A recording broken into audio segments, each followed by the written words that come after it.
Oh, this left his hand back here. So, yeah. Bill Brocky took us up. And welcome, on the rocking pillar. everybody. Tēnā koutou katoa. Welcome to the Regulatory Committee. Tēnā koutou katoa. Welcome everybody to the Regulatory Committee meeting.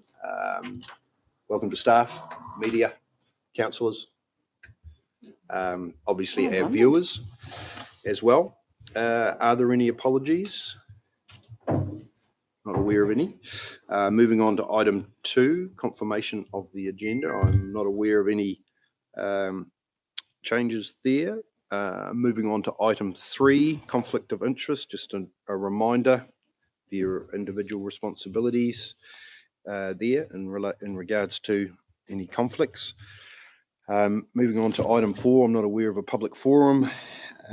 Moving on to item 5, confirmation of the minutes from the 11th March regulatory meeting. Would someone like to move? Yes, I'll do that. True and correct. Moved Marion, seconded Carmen. Any discussion? If not, I'll put the motion. All those in favour, please say aye. Aye. Against, carried. Actions. We talked about that briefly in council only time. Kate and I are catching up with David Clark with regards to the connectivity or the lack of connectivity in parts of Otago. Moving on to item 7.1, the regulatory group quarterly activity report. Could you just pause on that connectivity comment, if you would? I mean, it sounds like a very good idea because I'm aware of the problem. But why? Why is ORC meeting with the Minister concerned to deal with that? My understanding when we had the discussion around the table, which was, because this is taking 6 months to get to the point to actually having the meeting, and it was not worth going into why it's taken 6 months. But anyway, the discussion was around, from a water monitoring point of view, that we do throughout Otago. I've got it. Yeah. Of course. The efficiency and all effectiveness. those meters which rely on it. Yes. Sorry, I missed that. That was the main driver. Of course. Yep. No, well, good work in that case. Yeah. Welcome team. Joe, Tammy, sorry. Simon, sorry. Apologies. Mr. Harbour Master. Steve, sorry, Steve. Steve the boat. Richard, welcome all. Thanks for this report. Just a query. It's a quarterly report. It talks about 30 April. Can you just and obviously the recommendations talk about May, etc. Just clarify the period we're actually concentrating on for the consents and compliance in this report, please. Yeah, sure. Thanks, Andrew. So it's one of those things that because of the meeting cycle, we obviously don't necessarily report immediately after the end of the quarter. We've got data through to the end of April, so we just include it. And that's what's referred to in the report. Ideally, had this meeting been a few days later, we probably would have had May as well, but the way the agenda is required, we unfortunately didn't quite have the May data. So I appreciate it's referred to as a quarterly report. It's as up to date as we can make it at the time the agenda's due, so we can sort of talk about live issues. Yeah. So Richard, how would you like us to work through? Do we? I'll just make one point and then fire away with questions for the team. The only difference between this and most of our reports is you will note that extra recommendations seeking to approve the plan for performance, performance monitoring and compliance audits. That's related to the community measures as part of the LTP. If you recall, there was a measure around completing 85% of scheduled compliance audits and 90% of performance monitoring. This schedule is put together based on the compliance plan, and that is what we will measure against during the year in those quarterly reports. So that's the reason for the additional resolution in this paper. Excellent. Thank you very much. So we'll just go to questions, queries, questions. You comfortable with where things are tracking? Brian. Thank you. I read the report. What isn't in this report? was the question I had, because we talk about dairy farms, we talk about forestry, we talk about different things. So what actually isn't? You know, like from time to time we might get a specialist report. So for example, Councillor Laws previously brought up like wastewater schemes. So I assume that like wastewater schemes report isn't in here. Yeah, so what isn't in here that we can?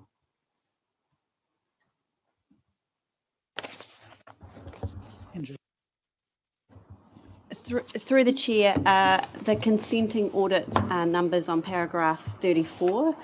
So that reflects all of the consent audits. Which page is that? So that's on page 12.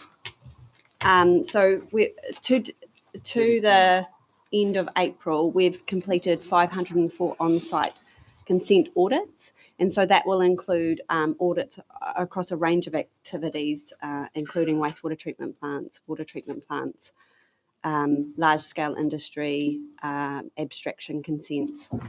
So across the board, it's there. If this committee would like a detailed report on a particular activity or type of consent, that can be something that we can provide the committee. Yeah. So, yeah. So are you basically saying that you're reporting on most things, all on each quarterly report? But if we wanted a report on wastewater or something, we could ask for it. Yeah. So if you recall, it would be a few of these meetings ago now, we presented a report on, we did a full audit of all wastewater treatment plants, and we presented a specific report on that. We've done a previous report on dairy inspections against the permitted activity criteria. So I liaise with the co-chairs ahead of meetings so today we've got one on intensive winter grazing, for example. So they're topical reports, and we're certainly, we try and capture the range from consenting right through to compliance within that report. So if there are specific issues that you would like a paper on, I'd probably recommend a discussion with Andrew and Gary in the first instance, and then through the meetings we have to set agendas, we can schedule in those reports. But we do that proactively depending on what the focus is of the work we're doing as well. Through Mr. Chair, isn't that sort of like a little bit ad hoc? What happened, it seemed to me, with the wastewater, we went, this is from a governance perspective, it's not necessarily, the day-to-day work of staff, but it was sort of an ad hoc remark, or I think there was an issue at the hardware scheme, and they thought, we need to have a report on it, and in depth, whereas, it isn't an alternative approach to identify your key risk areas, which is, I would have thought, your dairy farm, your forestry, your wastewater schemes, and there'll be others, landfills or whatever. And over a period, actually just have the formally dig deep a bit. Richard, before you answer, all I want to say is that Gary and I are more than happy to have a chat about that with Richard, at a later date for potential additional reports, particularly focused on, hotspots or whatever it might be. Brian, can we just confine the questions to the report? But we take on board your point, and it would be good if we could just flesh out with you a bit more detail about what you're looking for in particular, any particular issues. Sarah? Richard, please come in over the top of me if I'm not correct, but I think the questions are really relevant, but they need to be asked at the time that we bring things like the policies to you and the program for the year. So you do have the schedule, and maybe that's where you have a look at the things that are proposed to be done, and then let us know if there's something specific that you're after. So I suppose what I'm saying is we're just reporting on what we've done as per the program that staff have in place. But I think what you're saying, Brian, is you're interested in some particular focus areas.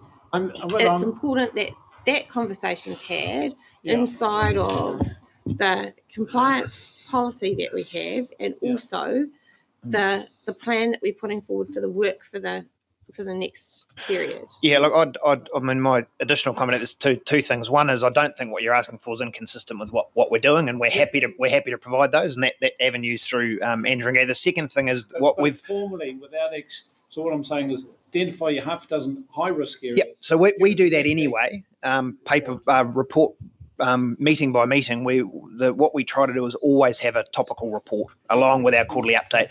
If there are topics you'd really like to hear about, then please let us know and we'll write the report. The other commitment we made previously through the compliance plan and back further is the ORC doesn't produce an annual compliance report, and that's something that Tammy's working on with the team. So come the 30th of June, we will then start preparing an annual compliance report against the compliance plan, which focuses on those high-risk activities. So you get a summary of activity over the previous year. So that's something that will come to future meetings as well. Cool. Thank you. Thanks, Brian. Gary. Thank you. A couple of questions. First one, just around the Lake Dunstan protest action that was that we took action on. What was the breach that forced us to take action on that? Essentially, they placed an object and a mooring on the lake bed without any prior discussion or approval. So it comes under the navigational bylaw for a placement of an obstruction, and you could also look at it by view of consent by placing moorings on the lake bed. So there were a couple of potential avenues there, and we've since engaged with the protest group and had a reasonable conversation around, future activities and potential future activities. Right, great. So that they actually could have done that if they had have asked first. Yeah, there wasn't any. Discussion. Yeah, it was purely based on a navigational safety basis, and a conversation prior to the protest would have helped the whole scenario. Right. Okay, cool. Thank you. Second question is just around Richard and I have been having some discussions about stock effluent, and we are in that time again where stock are being moved around.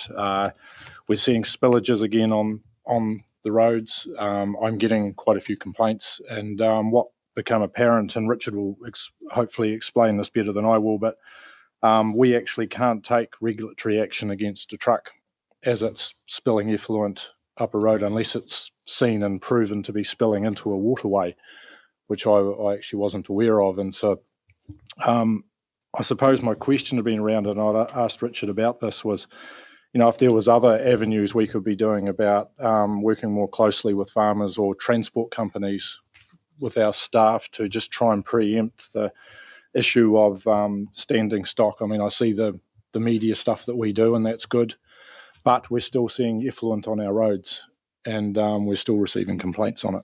Tammy. Through the chair, it is challenging to enforce around stock effluent being on roads, and under our plan rules, it would only be a breach if it could enter water. It is more of a road safety concern, and therefore NZTA and the police are across that. But again, they have their own challenges. Historically, there was some meetings with the TAs, ourselves, police, to discuss the stock effluent issue, and that has dropped off. It is something that we could reinitiate. And I'd also say that yes, we are doing what we can in terms of media around good management practice about standing livestock before going on trucks. Cool, thank you. Marion. Thank you. First of all, can I just say I found this report really great, not because of how it was written or anything like that, though it was good and clear, but it's just tantamount to the work that's being done, which is just superb.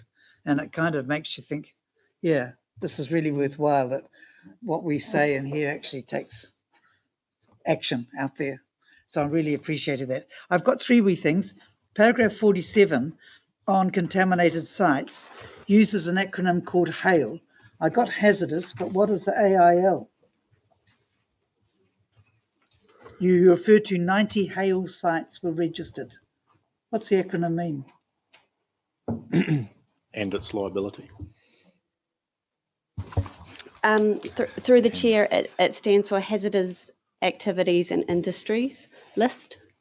List. List. Okay. And they're the ones that are listed through MFE.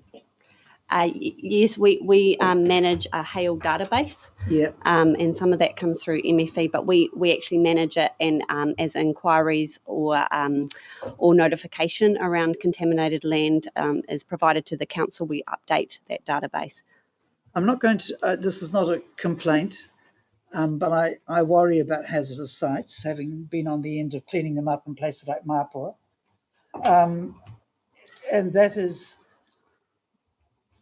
I am aware of a farmer that was leaving some, his property was being sold, and he cleaned out his shed, and there were a whole lot of poisons, and he put them in a bloody great hole in the ground until a neighbouring farmer complained. There's an awful lot of stuff that happens that we know nothing about, correct? Is there any way that we can?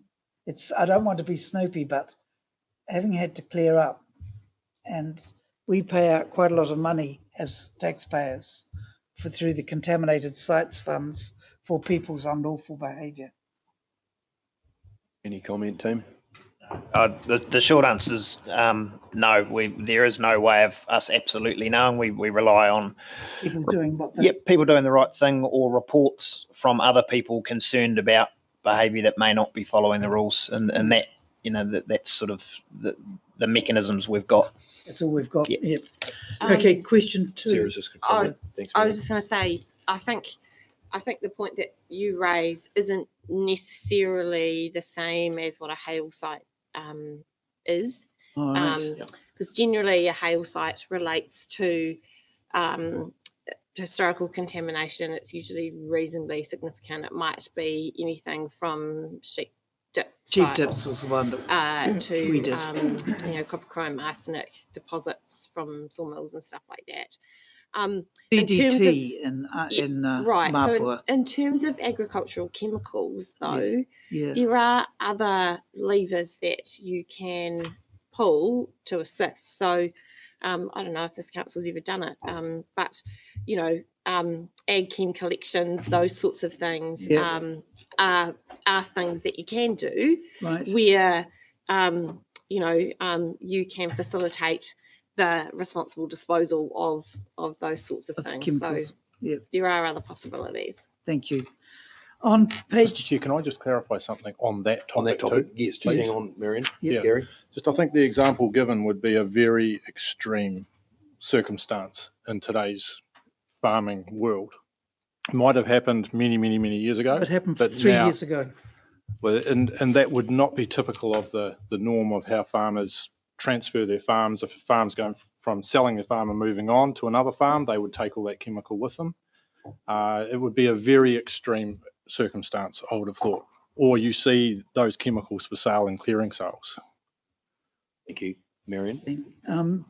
Paragraphs 21, 22, which I thought was absolutely superb. The work that's been done on public inquiries, that's when I got really excited. I'm a strange wee person.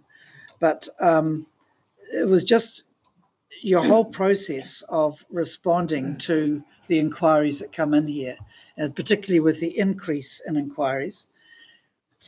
I just wondered, did some of that come from, the group, it was Lloyd McCall, I'd barely been in the job about a week, and they arrived really uptight about things. That was the sort of thing that started this sort of very positive response to public inquiries? Grin. It's on probably a combination. So we've always handled public inquiries, but there's been a recognition that we needed to do more. So it was previously done by the consent officers, right, and now we've got 2 dedicated people doing that. So feedback from existing customers about our processes, but then also Plantain Gate and the NES freshwater coming in has just made it more and more important that we're there to respond to those inquiries. I appreciate that. And the last question I have, or comment I have really, is to do with future proofing. You talk about farm plans. You're really responding very positively towards that. news, there are interesting things about forestry, and I can see some change in future regulations when we finally sort out through the MPS the difference between plantation and carbon forestry, and there is a problem in there.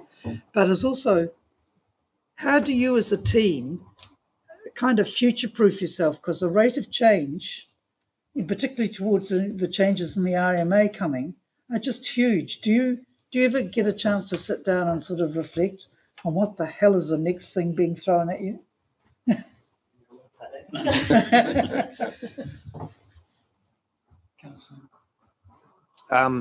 Yeah, look, thanks, Marion. I think that the short answer is yes, there is time taken to reflect on what's coming. I think that the leadership group has to be cognizant of that to put the right structure in place for the team. Yeah. The changes that have been made to the structures in both compliance and consents have introduced principal roles whose focus really is on policy work plus having a view of what's coming. I would say that there is more coming than will be comfortably handled by any regional or territorial authority over the next few years, but I'm comfortable at the moment that we are managing it as best we can, and that's both in terms of being able to deliver under our current responsibilities, but having an eye on the future and trying to get ourselves set up in a way where we will be able to continue to deliver. It's challenging. I think the other thing I would say too that's a positive in my mind is the regional sector is very committed to working in a collaborative way to share some of the best practice and some of the expertise and resources around. So there's not 16 versions of the same thing being created each time, which is helpful, and farm plans is a good example of that. Yep. And winter grazing. Thank you very much. Can I just sort of say to you, Ms. Chairman, that I think that we need to sometimes hear some of those future-proofing thoughts only so that we, when we're called upon to comment about the changes coming, have something concrete to show. Do you see what I mean? These people are thinking faster than we as a council are thinking, with all due respect. I'm not being rude about us, but they are, and they're out there, and we need their ideas so that when we talk up, we can explain. Thank you, Sarah. So you'll remember, I think it was our second day in Queenstown, I was asked about reform coming. Yeah. And we've just been working in the past week on framing up a workshop to have a discussion with you, which is largely, it'll be supported by a paper that just reiterates what the reforms are. Yep. And then we'll provide you with some thoughts or some questions to discuss, and that workshop will take place over the course of a day, so it'll be quite significant. And just in response to your other question about future proofing, and Richard's entirely right, the regional sector does a lot of work, but just to embellish on that a little further, so we are meeting regularly as a group of 4, so chairs, deputy chairs, and CEs, and then CEs separately for West Coast. Ourselves, ECAN and Southland are meeting regularly to discuss opportunities where we might work together on some of these challenges, particularly where things are place specific, and we saw that collaboration on intensive winter grazing. But also we recently, at our initiation through Mariana Brook and with Sylvie Leduc, we also hosted a workshop of planners, planning leaders from across those four areas, including TAs, with the view of putting together a joint submission, particularly on the RMA piece. So that collaboration is there. It doesn't necessarily mean that there'll be one submission, but there'll be potentially a common theme in a submission format that you can then add into. That's the only way we'll get good law. Yeah. Yeah. Thank you. Thanks, Sarah. Thank you, people. Moving on to Hillary.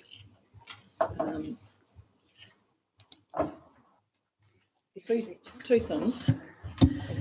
The first is that I really like the And this is really just a thank you for Richard's and his team's work. It's not even pretending to be dressed up as a question, but this page 32 consenting process improvements, the gap between where we were and where we are now is just It's huge. huge, isn't it?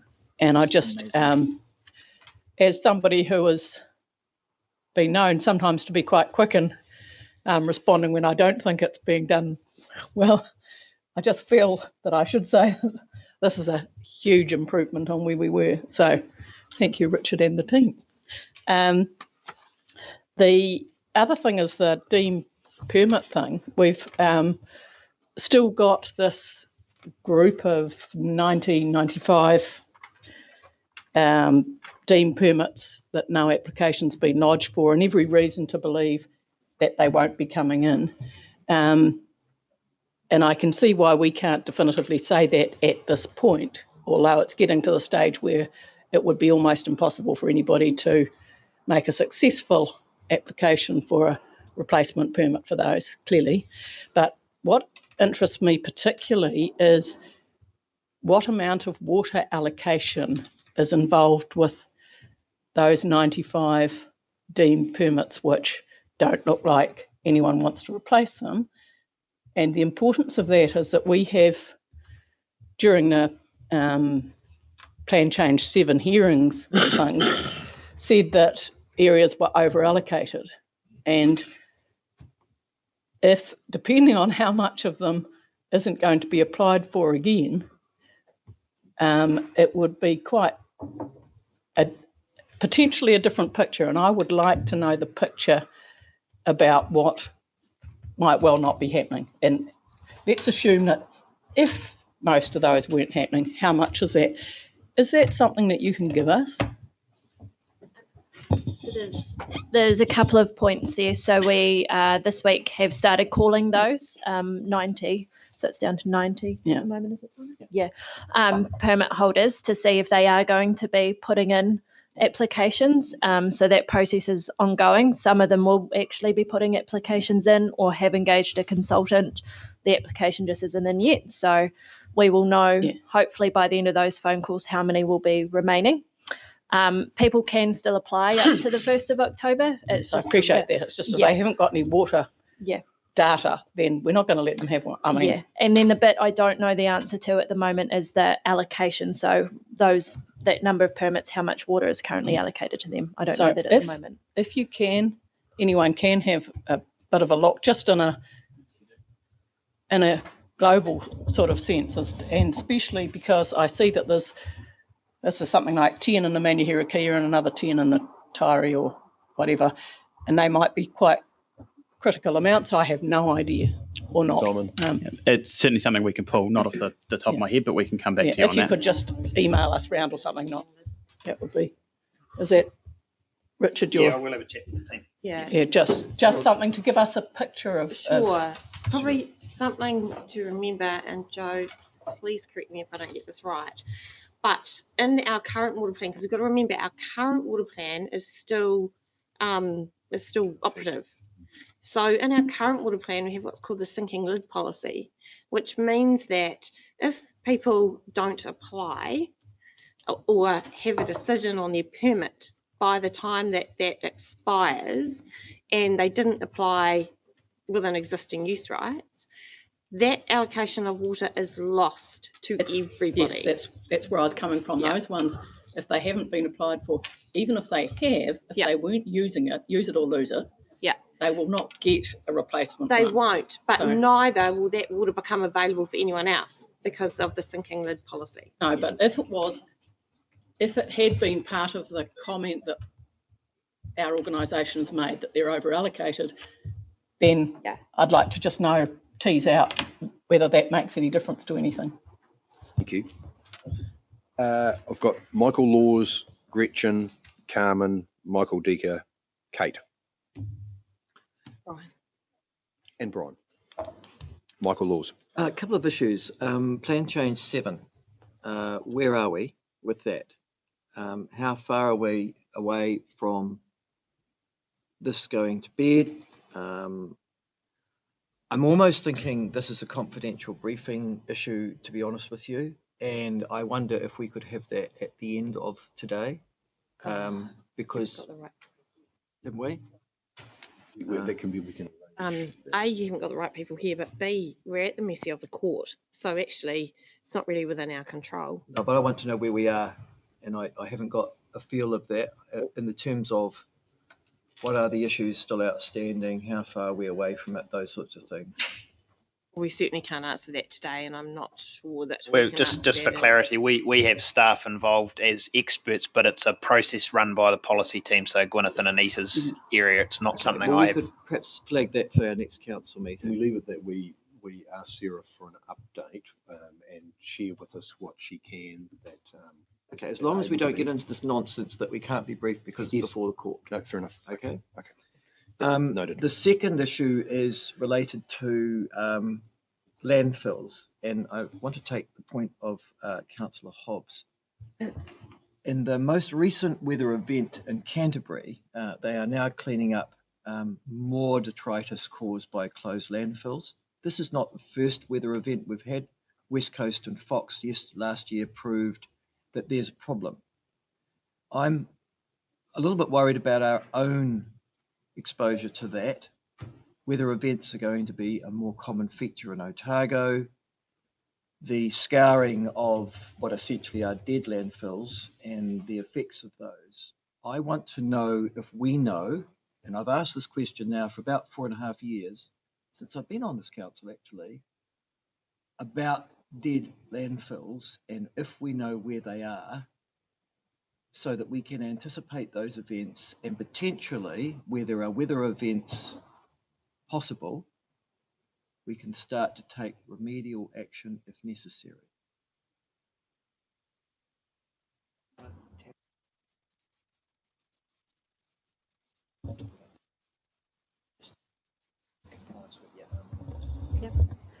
Look, the closed landfills that we are aware of are on the HAIL database, and they are also monitored in accordance with our compliance plan and our operational program around that.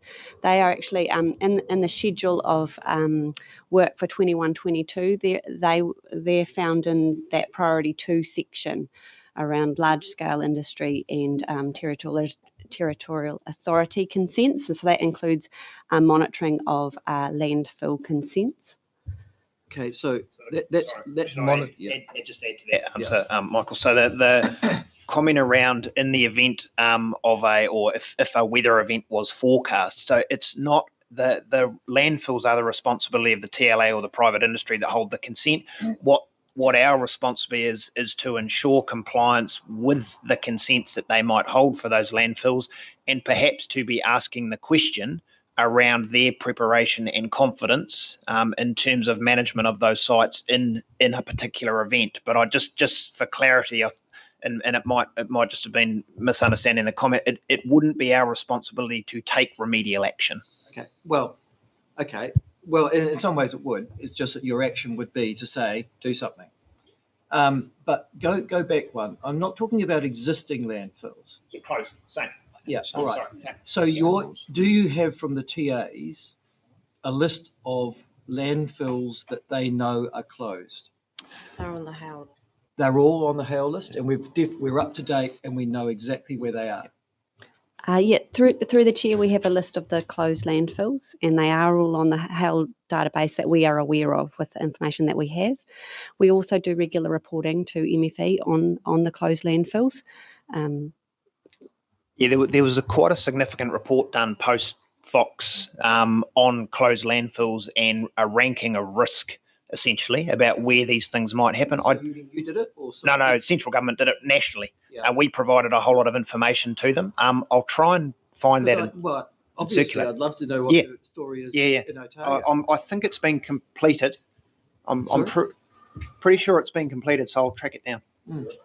Just in the back of my mind somewhere, I think there was a funding bid for some work associated with those high risk landfills. I just can't remember the detail now. I know. Set up Yeah. remediate. Well, do we have any high risk landfills, Sarah? Richard? I can't answer that off the top of my head. Look, we've got some that I know the TLAs are very conscious of. I don't want to make a comment here without reading the material, but we have some such as Kettle Park that are coastal, and I'm sure we also have some. I don't know enough detail, but I would imagine that it is an issue nationally. Therefore, I would anticipate in Otago there would be some. Listen, for the next regulatory committee, it's not, urgent, but could we just get a bit of an update from you on that? It's just that Canterbury sort of really highlights a risk. I think a lot of people thought Fox is a one-off. No, not anymore. And this kind of weather variation is likely to add to that risk, I would have thought. Michael, just before we go to that. Two things. Yeah. Would you like Can to we just move go? these things, Dales, that they turn up on an action list? Yes, that's. Yes. Oh, Could thank you very much. The Formulate. chief executive is right, of course, again. She keeps on being correct all the time. I'm so sorry. Can you formulate? You're so right. Could Could you I formulate please move then at the end of this that Yes. for the next regulatory committee meeting, we have an updated list of at-risk landfills. Could you? And the Flick other that to one you Di. wanted, which was the confidential briefing? Oh, can we also please have a confidential briefing on the updates as to plan change 7 and 8? We'll deal with those when we deal with the other motions at Thank the you end so of the meeting. much. No problem. You're all sorted, Michael. Thank you very much. Gretchen. Yep, thanks. I'll try and be quick. The offering site visits to anyone that rings up and is interested in the NES freshwater or Plan Change 8, that's really great. I was just wondering, because it's a change in approach, I suppose, for the team and implementing the compliance plan, and just wondering how that's going, how many we've had, what sort of areas is it coming in from, and how's it being received?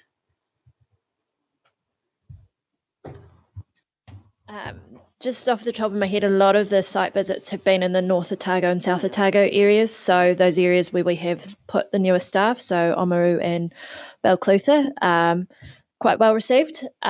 Staff are enjoying the opportunity to get out or be supported in going out. Part of that is training and development and health and safety things. But yeah, we're just in the initial phases, but yeah, it seems to be progressing well. Right, and the other thing is following Hillary's comments on the change of process for consents, particularly relating to costs. Great to see, really good, thorough process there. That will really help all of us. And the other thing about that we've had in feedback sometimes is to do with whether or not we advise people that their consents are about to expire or not. And in my head, I can see a whole lot of issues with that, depending if the property's changed hands and the consent goes with the property, or lawyers perhaps have their names. I don't know, but do we have a policy of advising people, or do we have a policy of not advising people, or is it a mixture? Yeah, so we don't need to advise people that their consents are expiring, but we do. So my team sends out what are called expiry warning letters, so advising that their consent will expire. And we are looking at, they did stop for a while, but we've been progressing them to come out 18 months in advance, and then 6 months and 3 months. So that's just been making sure that we give them enough notice. If a property sells, a consent should be transferred from owners, and then the address we have on file updated, and then any expiry warning letter or communication will then go to that new address that we have on file. Right, thanks, good to know. We would want to be clear that it's not our obligation, though, Yeah. wouldn't we? No, I mean, if so somebody yeah. says, I never got the notice, it's Thank you. Carmen? Thank you. Where are we? Ms Gilroy, can I ask you another question just to follow on from Councillor Robinson? You've got two dedicated people, one in Balclutha and you've got the person in Oamaru to go and look at NES or Plan Change 8. The pieces in the middle, like our Tyrese or Milton, or who's doing that area? Yeah, so they get served out of the Dunedin office or the Balclutha office. So it's really about the best staff member to go who's got capacity and when we go. So we're definitely still covering those areas, and I've got people in Queenstown and Alexandra as well. So we've got a good reach across the region. The other thing I was going to say was thank you very much for the all the information. Two things. Mr. Saunders, I really liked a while ago, and I'm sorry I didn't comment on this, but I hope you don't mind if I do it now through the chair because it's positive. I really like the fact that Mr. Barclay was able to come in and help you with some transitions in the way that you do business and things like that, and you've said it. Now, I think it's a great opportunity to show that you've been working with people who've probably been unhappy in the past, but through that change, we've been able to either correct, as you say, you've got great information here, what you now expect of people. You're so willing to go out and help. It's such a refreshing change, and it's great changes. Are you putting those good changes of things that you're doing in the water lines? I mean, it's showing that we're working with someone who was very, very unhappy. And so we do use there's a regulatory newsletter that I circulate quarterly, which is more aimed at the professional sector that we engage with, so they go in there. If there are changes to process, we do include them and work with Ryan and Lucy and the communications team to get key updates in there. We usually don't go into significant just because of the nature of those, but where there is a process change and we think it would be beneficial for people to understand it, or there's an opportunity for them to engage in a different way, then we will certainly publish it. I think that would be a great opportunity, and I wouldn't like you to miss that, because it's certainly been talked about out in the community, and it's a great thing you've done. The other thing is you've got in here a whole list of your, not your products, but what people can come in and what they see. And there's a list here of 20 I looked at, from bores through to wetlands. There's 20 of them I've added up. It's great. You wouldn't think of down the side just putting a running total for the year. I just think that would be really quite helpful for us councillors to see. You've got you've got your public quarries in this. I counted there's 20 different types, bores, extraction. It's very good. And we get it quarterly, but it would be nice if on the other side of it there was a little tab that was red that said, a running year to date, harbour master activities, bits and pieces. No, so that is the it's figure 6 on page 20, and that is the numbers to date this year to the 30th of April. To date. Yeah. Okay, that's just the way it reads. I apologise to you for that. And I want to ask the harbour master something. I'm awfully sorry, as you would be, for the terrible tragedy that happened down on the coast. And, we read and we look. Is there anything different again? We obviously reaffirming the message and all that we can do with the Taieri, knowing what it was like at that boaties night and then another boaties night. Anything different come out from that nothing different, but we've had 3 rollovers this year. The latter one ending in a fatality. The first 2 rollovers prompted some really good community engagement at the Brighton Surf Club there, with some 150 plus people attending for safety briefings on the bar crossings with not just ourselves but other blue light agencies and Coast Guard, and an overall briefing on bar safety with some locals as well. That also prompted an upgrade in signage in both Taieri Mouth at the boat ramp there and at Henley, where people were likely to access that location. And since the second one, we've upgraded that signage even further and more permanently. And we're considering further bar crossing safety briefings pre-season for this year. And as the report notes, I had a request from the coroner for information on what we've done and in between those 2 incidents. So I think it's really an educational piece. This particular incident was a real shame in that there was a very severe lack of experience and understanding and knowledge of just water in general, let alone the very tricky location that was being accessed. Could you just hold that thought for one moment? I'm going to go to Sarah, then I'm going to go to Gretchen just on this topic. Look, I just want to acknowledge Steve for the really great humanity that he showed in that particular tragedy. So we assisted with the retrieval of the vessel, and then we had the vessel in storage during the time that it was under the coroner, and then we actually, through Steve's sensitivity, he dealt with the family and disposed of it on their behalf, so they didn't have to deal with the vessel again. So I just wanted to acknowledge that and wanted you to know that Steve went the extra mile in that case. Steve, thank you very much from us all. Well done. pass that on to Pete as well, because Pete had a role to play there as well on the day. So thank you. Richard. Yeah, building on from that and the very positive work that you've done as well in education, I just had the thought, because it has been so popular, and I've also heard from a number of other recreational boaties that, yeah, they really wanted to have attended that briefing that you did on the bar. Perhaps there's an opportunity to do YouTube or similar videos for educational purposes going forward. I think that might be quite useful, and maybe not just the bar, think wider. I know being there's brilliant, but might be a real opportunity, I think. We'll go viral. So I completely agree. It's a good opportunity to jump on the boating educational bandwagon. It's something we've considered prior to this point, and I completely agree, wider than just the bar scenario. There's a number of programs that Harbour Masters roll out across the country which have been very successful, very simple but very successful, just a bit of time-driven expertise in the right room, and they've been well received. So yeah, it's certainly something we would consider. We've already preempted next season with a few safety video bits and bobs and radio media stuff to go into the community a little bit more efficiently than we've done previously. So we're sort of part way there, but clearly a consideration into the bigger educational piece. It would be interesting to see the uptake. Be a star, I think, Steve. Yeah.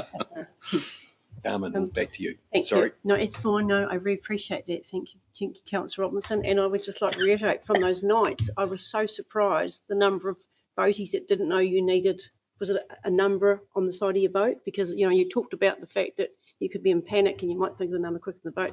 But that amazed me around people looking at me going, I didn't know that. So it was a great beneficial night. The other thing I was going to ask you, the boat sheds and jetties, that's 17 year to date. Thank you for just pointing that out. But is that also renewals, or somebody, if it changes hands? And I understand, do they have to have like a warrant of fitness or something? A boat shed? I'm looking at figure 6. You've got total 985. The second one down is boat sheds and jetties, and you've got 17. So that'll be the number of public inquiries that we've had about either new or existing consents or rules relating to boat sheds and jetties. Some of them do require consents and have to have numbers, but it depends on the type and where they are. So that number there is just public inquiries. And then, Tammy. And thank you. I'll just jump in there. So again, if you look at that performance monitoring and compliance audit program for this next year, you'll see there's 200 scheduled audits related to coastal structures that the team will be undertaking. And I have one further question, if I may.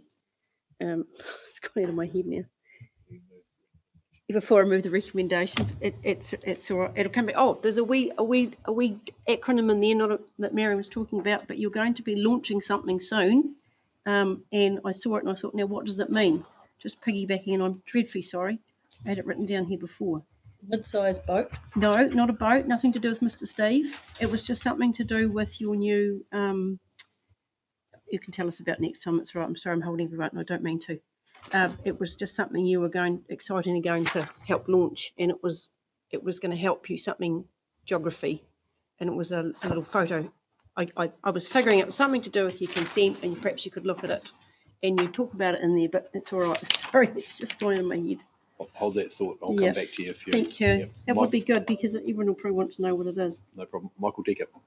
Yeah, thanks. I was going to ask Joe what a section 417 certificate was, but in the interim, I've looked up the RMA and I found out it's all about team permits. Good stuff. Kate. Often for house supplies. I'm just following up from Councillor Calvert's question about 95 that went down to 90. Can we just understand what the difference in the 5 was? It, I mean, it's 95 in the report. You said it's gone down to 90. So is that 5 that have been given up or surrendered, should I say, or are they 5 that have come in as consents? Applications. I'd have to rerun the full report, but I would expect that it's 5 that it's come in as applications. We're not seeing a lot being surrendered at the moment. Okay. They're just running them to October, so it's likely to be 5 applications. Thank you. Brian. Yeah, I'm just following on from Kate and Hillary. Deemed permits, just to acknowledge the work that's been going on. You know, That's great. And just to get it clear in my head, there's a focus on the 1st of October, which unbelievably is now less than 4 months away. But the 1st of July is also a significant date. So 2 questions. What's the significance around the 1st of July? And are we doing anything on the 1st of October in terms of, not even sure what the right word, to acknowledge that it's a significant date? Funeral service, perhaps. So the significance of the 1st of July is we don't have the discretion to enable people to continue to take water that we have up until the 1st of July when they lodge a consent to replace a deemed permit. So that doesn't mean that we can't process the new application, but we lose that ability to our discretion to provide continuance. So it is a key date. Key date. It is a key date. The 1st of October is probably more critical. Anyone that has not lodged prior to the 1st of July or has a replacement will no longer have a legal permit or consent to take water. In terms of our planning for that, we haven't done any detailed planning. It's something that once our focus really is on getting as many in as we can and ensuring that we are talking to everyone that holds a current permit and make sure they're aware of those dates at the time. And once we understand the numbers that we're dealing with, then obviously that's a matter that will be of interest to this table. So we will provide an update on how we intend to handle those. But the simple fact is that there may be people who no longer have a permit and therefore are taking water without consent. So it will be in breach and we will have to manage that. Yeah, and so you're communicating through with each individual. Is there any other blanket communications with it or that's appropriate? Or it sounds like everything's tracking, but just... Yeah, so we've been communicating with the individual, with the consent holders through letters and now the phone calls. The letters have been really regular. And then we've also done print campaigns, so in the ODT and smaller newspapers too, online, all of that. So there's been some media campaigns running along it as well. So some radio ads. So yeah, a lot has been done. And the phone calls this week and last week are one of the key stages in scooping up those last few. So we're tracking okay in terms of, thank you very much. Go back to Carmen and then to Kevin. My apologies to you. Is it what it sounds, infographic? You've got some new changes coming. You talk about, yes, paragraph 21, the very bottom, an infographic shows the consent process. It's in the design stage, will be available soon. Yes, so that just shows the typical process for a resource consent. There are some ones available on the MFE website, but we have found that they aren't as user-friendly, so we're developing our own and it'll be ORC branded. Thank you. Thank you. And just going back to the hail sites, is there any that we should be concerned about, or if there is, do you bring something to us? I think if we get that information back that Michael suggested before, maybe in that we'll cover those sorts of questions off, potentially, Richard, or we wouldn't report on individual hail sites. Obviously if there was a significant risk because of it, then I would be letting you know through our normal communication channels. But the landfills as a collective is something that we can report on. In terms of reporting on other individual hail sites, we normally, that's not something that we would put through this process. Your regulatory regime would just kick into gear ASAP. Yep. Okay. Thank you. And just on page 27. Can I, before you finish there, Kevin, sorry. An earlier council got very agitated about the same issue, probably about 2009-10, I think. And I remember we did in the course of a field trip, and Gretchen and Brian might remember this as well, there was a particular focus on 2 sites. One was just upstream of Alexandra on the true left bank of the Clutha. A closed site there which appeared to be vulnerable to a fresh down the Clutha, and another one downstream at Roxburgh, true left bank, just up from the township, an old closed dump which looked also that could do a fox, if you like. if the river got really angry. And those two were the ones that stick in my memory from 10, 12 years ago of being at risk. Thank you, Michael. And just on page 27, we might have some personal disclosure issues if we're going to do diary inspections. So Yeah, fair enough. Better do some dairy inspections instead. Good spotting. Well Well done. Right, does that wrap up questions? So we've got 4 recommendations there on the audit paper. Michael, you've asked for the 2 additional ones. No, I'll move them. Which are on the screen? Oh, excellent. There you go. Could I add one just saying some guesstimate of the missing permit allocations to get back to us about? Not in a report, it can just be emailed around or whatever, but and preferably the total allocations of in the areas too, like, yeah.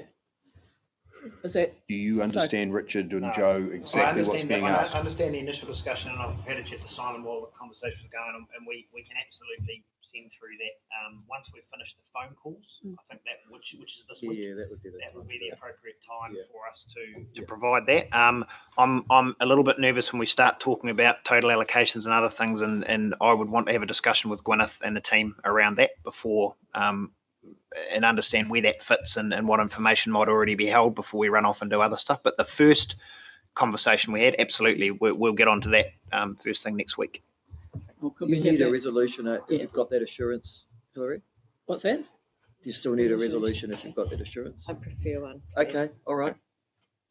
So do you want to Chief couch some Executive always right. a resolution to cover off Well, your just request? always easier to have Silly. actions belonging with Right, resolutions. And so can we have a 7 saying, Sarah.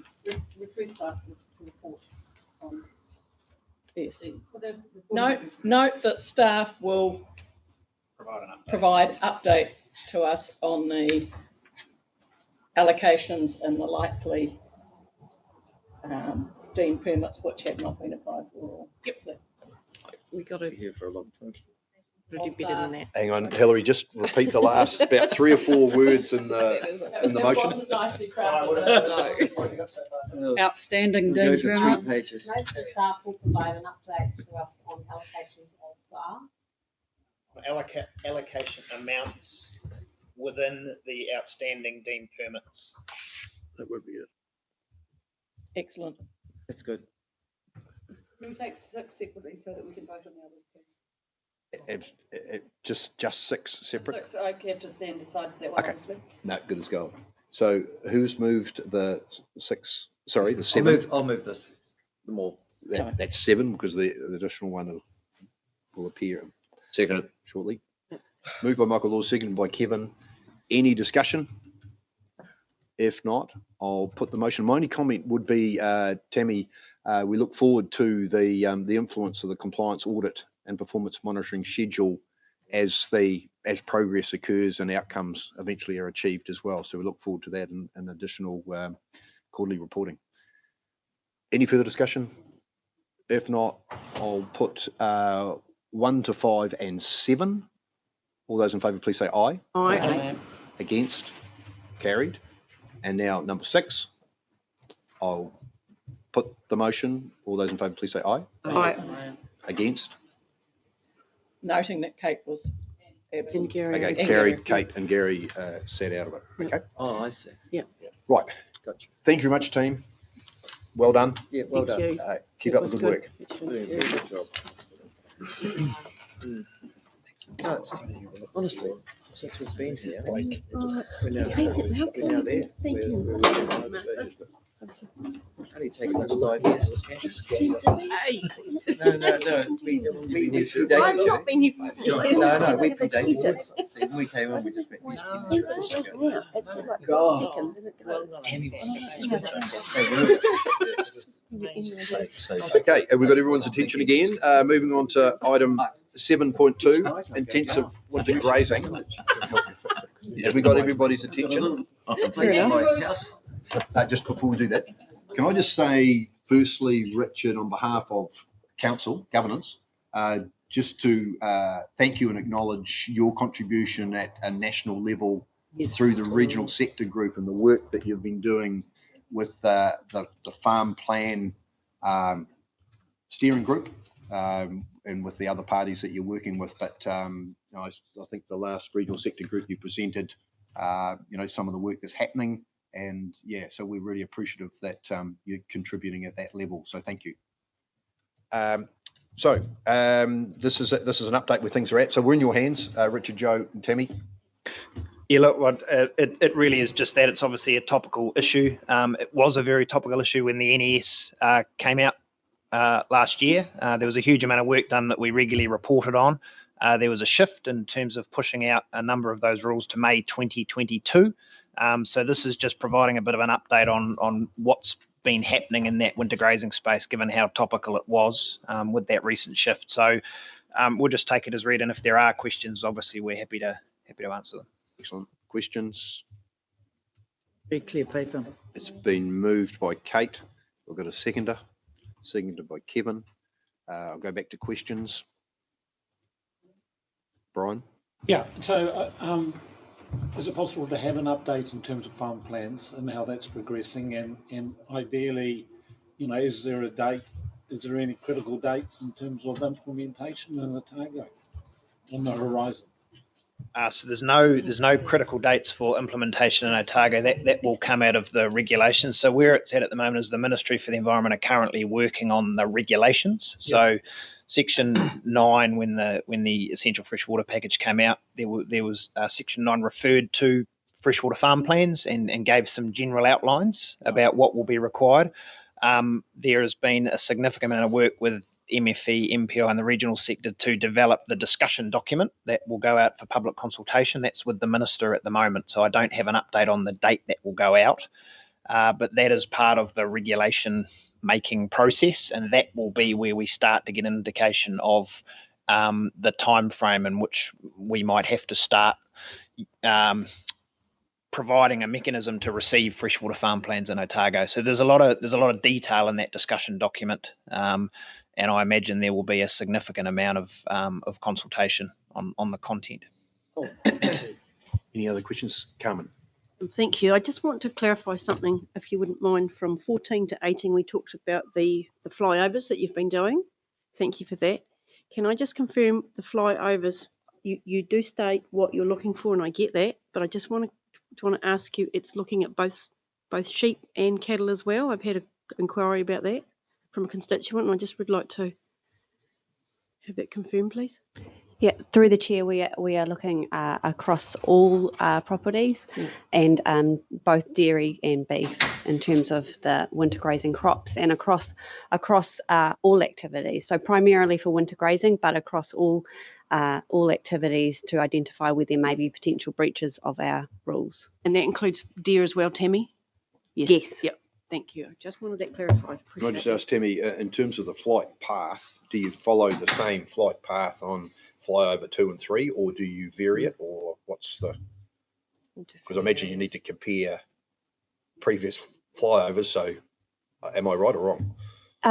In general, yes. It may be that we might want to focus on a particular area, so we may circle around it more, or we may deviate. But in general, we will fly the same path, but it may be that we do additional flights. Yeah, because I suppose a lot can happen and change in that period of time from your first one to your second and your third. Yep. Okay.